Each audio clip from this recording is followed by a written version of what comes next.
L'État gabonais, en partenariat avec l'UNICEF, a lancé en février dernier, dans la province de Logos-Maritime, un recensement des enfants nés entre 2004 et 2021 et n'ayant pas d'acte de naissance.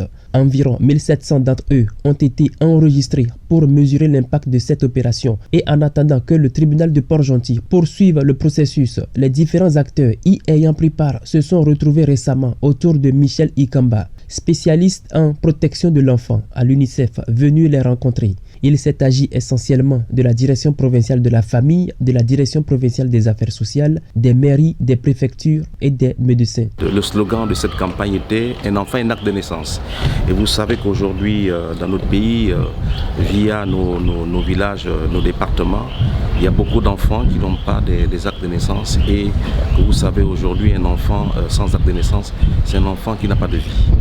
Je vous avoue que c'est avec beaucoup de sérieux que nous participons à cette opération, parce qu'avant, c'était des missions qui étaient un peu éparpillées, c'est-à-dire nous avions affaire à des associations qui s'improvisaient dans le domaine, n'oubliant que, en fait, une mairie a d'abord pour mission de traiter les questions d'état civil.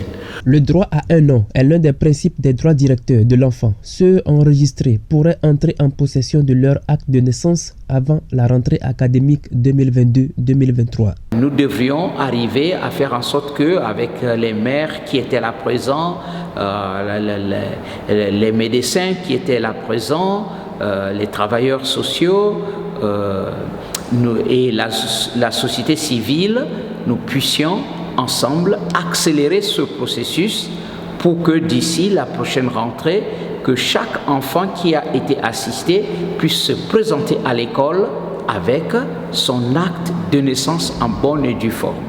Michel Ikamba a profité de son séjour Port-Gentil pour visiter quelques structures de la capitale économique œuvrant dans la protection de l'enfant. Parmi celles-ci, le centre Espérance Mission Insertion de Tchengué, le centre d'accueil Mission Ici et l'ONG Agir pour le handicap à l'école.